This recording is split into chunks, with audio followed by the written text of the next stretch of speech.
Brunson puts it up and gives the Knicks the lead. So the New York Knicks just pulled off an incredible win against the Atlanta Hawks in overtime. It was a game that took 2 years off your life as a fan, but Karl Anthony Towns had a 44-point double-double, Jalen Brunson had 36 points, and the entire starting lineup played over 40 minutes. And now the Knicks are 8-2 over their last 10 games. That is tied for the best out of anyone in the league, so they officially can be labeled as one of the hottest teams in the NBA. I know some games have been close calls, and the starting lineup is taking a lot of wear and tear, but I actually think the pieces of the puzzle are really starting to come together for the Knicks as we reach the All-Star break, and this team is showing why they are a real contender to come out of the East, and I want to talk all about it. But before I begin, I would really appreciate it if you would drop a like and subscribe. It only takes 5 seconds, plus you can always change your mind. We are on the road to 50,000 subscribers, and with your support, I believe that we can get there super fast. Alright, so first things first, I will say one negative thing about the win over the Hawks.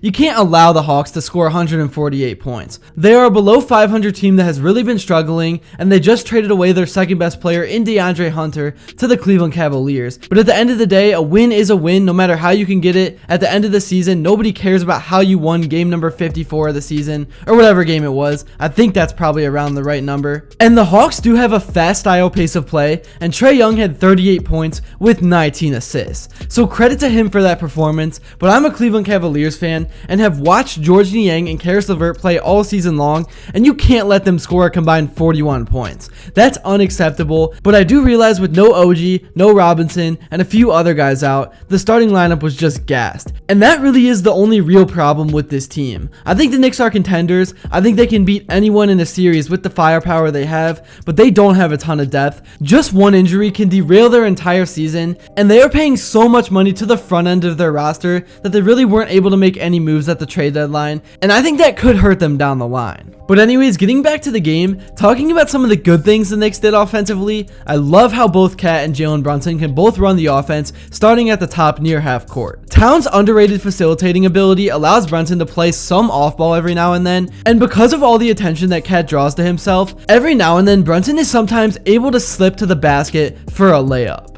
And then Mikal Bridges, when he's on, is kind of like the glue guy that makes the gears turn. Maybe that was the wrong way to describe him, because that is definitely Josh Hart's role, but Bridges is talented enough to take over and run the offense when he needs to. Tonight he was not at his best, only scoring 11 points, but he is averaging nearly 18 on the season, and is shooting close to 50% from the floor. Really what he is just another layer to this offense, and when he's hot, it's over. And the thing that I love so much about Jalen Brunson's game is his ability to post up and make turnaround shots. He's a point guard that can create shots like a power forward from time to time. I think he is a top 3 shot creating guard in the league. That's not really much of a debate, and it doesn't matter how many guys are guarding him. I remember one play specifically where he dribbled the ball down the floor. The Hawks showed 2 defenders initially, but he still pulled up, and unfazed, he knocked down a 3 with no problem at all. There were a few times where Karl Anthony Towns turned the ball over, and it led to easy transition points for Atlanta. He had 7 turnovers. Yikes, that's definitely kind of an issue,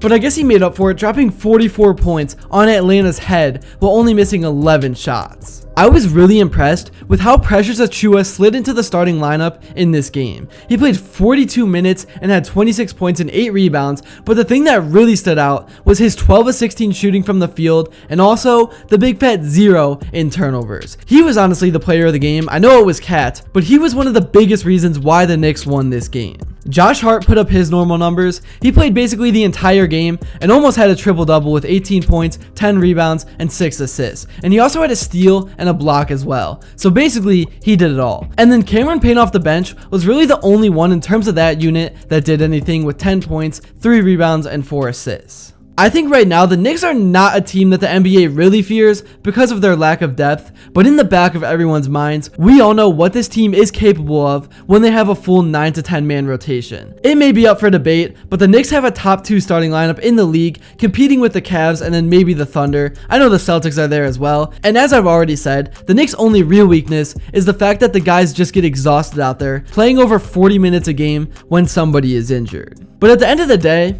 that all changes in a postseason 7-game series, because all of a sudden there is rest in between games. Sometimes there will be 2 days off, and if you win a series early in 5 or 6 games, sometimes there will be 4, 5, or even 6 days of rest in between series. So in the postseason, I feel like the wear and tear of all these minutes will not have as much of an effect as we are seeing in the regular season. Anyways, moving on, I know I've said that the Knicks are just starting to turn a corner and have yet to play their best basketball, but at the end of the day, we do have a pretty large sample size of what we have seen. And right now, the Knicks are definitely a step below the elite teams in the NBA. I'm not saying they can't get to be on that elite level, but I can talk about all this stuff and give all these reasons why the Knicks are contenders, but in the second half of the season, they need to play like contenders. I mean, it took the Cavs 2 full years with all this talent to gel, so it's not like something to be concerned about, but when you throw a bunch of players together, regardless of talent, it takes time to reach full potential. But Knicks fans definitely want to win now, and there definitely is something to be said about the fact that we have only seen this team play in the regular season,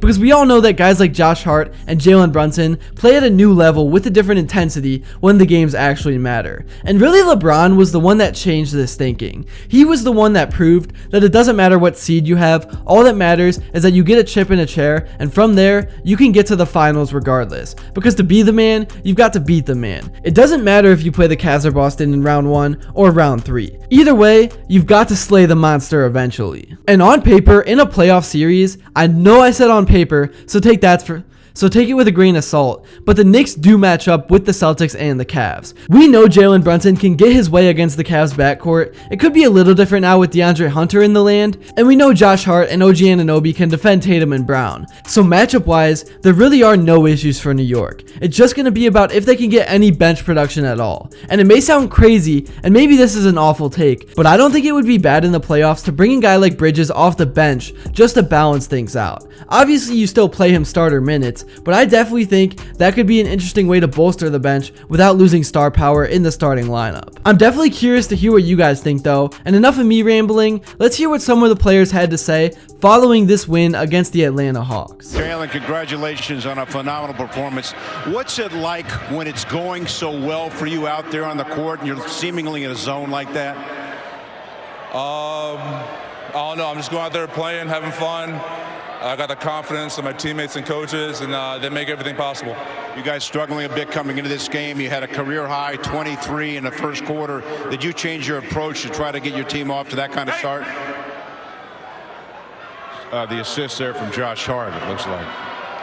I mean, whatever it takes to win. And I was reading how games are being played, and kind of got off to a hot start, and we just kept it going from there. That's really all I have to say for this video. Thank you all so much if you made it to this point, and if you enjoyed and haven't yet, please be sure to drop a like and subscribe, because your support truly does mean the world. And also, let me know what you would like to see next, and until then, I will see you all later.